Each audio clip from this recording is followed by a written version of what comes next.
Au nom du Père et du Fils et du Saint-Esprit. Amen.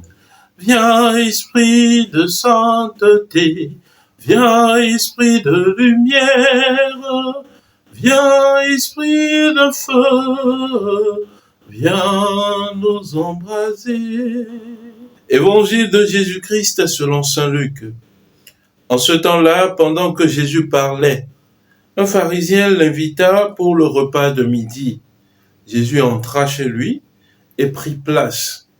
Le pharisien fut étonné en voyant qu'il n'avait pas fait d'abord les ablutions précédant le repas. Le Seigneur lui dit, « Bien sûr, vous les pharisiens, vous purifiez l'extérieur de la coupe et du plat, mais à l'intérieur de vous-même, vous êtes remplis de cupidité et de méchanceté. Insensé! Celui qui a fait l'extérieur n'a-t-il pas fait aussi l'intérieur? Donnez plutôt en aumône ce que vous avez, et alors tout sera pur pour vous. » Acclamons la parole de Dieu. Louange à toi, Seigneur Jésus. Bien-aimé de Dieu, paix et joie à vous. À travers ce bref récit évangélique, nous pouvons rapidement décerner 3 grandes étapes. D'abord, Jésus qui est invité chez un pharisien et qui y va. Ensuite, Jésus qui fait des reproches à l'encontre du pharisien. Puis, Jésus qui donne une recommandation finale. Jésus va chez un pharisien. Or, nous savons que les pharisiens n'acceptaient pas la manière de faire de Jésus. Les pharisiens n'acceptaient pas la nouvelle vie que Jésus apportait, le nouveau message que Jésus apportait. Mais Jésus prend sur lui, à l'invitation de ce pharisien, dit « Allez ». Oui, bien-aimés de Dieu, nous aussi, nous avons sûrement des adversaires, nous avons sûrement des gens qui ne nous acceptent pas. Mais est-ce que nous sommes capables, comme Jésus, de voir en eux des personnes également à évangéliser, des personnes qui doivent également accueillir le message de la bonne nouvelle de Dieu? Oui, c'est ce que Jésus apportait également à ce pharisien en acceptant son invitation. Deuxième chose, Jésus fait des remontrances à l'égard de ce pharisien. Oui, parce que Jésus ne s'est pas lavé les mains, n'a pas fait les ablutions rituelles avant de passer à table. Chers frères, chères sœurs, Jésus leur dit qu'il est important de purifier aussi l'intérieur, de ne pas tenir simplement de l'aspect extérieur.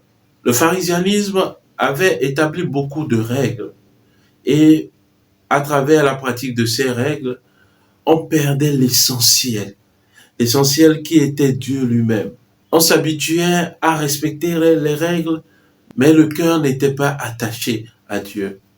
Et ce danger nous guette, nous aussi aujourd'hui. Lorsque nous disons pratiquer la religion et que nous faisons tout en dehors de Dieu, alors ce danger nous guette véritablement. Il s'agit de voir dans ma vie tout ce que je fais et qui a l'air d'un rituel, qui a l'air de ne pas être imprégné de Dieu. Oui, chers frères, chères sœurs, il y a tant et tant de choses. D'autres viennent simplement à l'église sans véritablement savoir qu'ils viennent rencontrer le Seigneur. Ils viennent à l'église juste pour respecter un précepte, un commandement de Dieu. Non, tout ce que nous faisons doit être guidé par l'intérieur. L'homme est d'abord spirituel. Ce n'est pas le charnel qui vient d'abord, mais c'est le spirituel qui guide le charnel. Et enfin, Jésus donne une recommandation. Jésus demande de faire l'aumône pour que tout soit pur en nous. Oui, la Bible nous enseigne que la charité efface une grande multitude de fautes. Oui, chers frères, chères sœurs, quelle est la dernière fois où tu t'es attelé à faire l'aumône? L'aumône ne s'agit pas de rassembler les gens, de leur donner quelque chose, non. Mais l'aumône doit être motivé par la foi en Jésus-Christ. Oui, l'aumône doit être motivé également par l'attention portée à l'autre. Ce n'est pas de prendre sur mon superflu, mais c'est également de prendre aussi sur le peu que moi aussi j'ai. Ce n'est pas forcément de donner de grandes choses, mais c'est de donner également avec cœur. Oui, chers frères et chères sœurs, ressemblons à notre Maître Jésus qui a accepté de donner tout ce qu'il est, tout ce qu'il a pour le salut des hommes et pour la plus grande gloire de Dieu. Amen. Que Sainte Thérèse d'Avila, que nous fêtons en ce jour, nous obtienne cette grâce de nous recentrer sur le Christ et également la grâce de pratiquer l'aumône, d'être charitable envers nos frères et sœurs. Amen. Prions le Seigneur.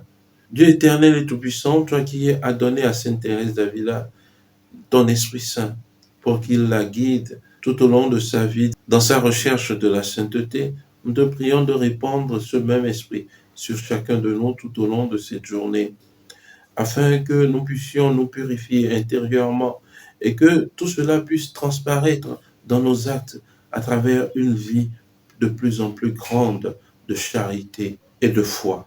Nous te le demandons par Jésus-Christ, ton Fils, notre Seigneur, qui vit et règne avec toi dans l'unité du Saint-Esprit, Dieu pour les siècles des siècles. Amen.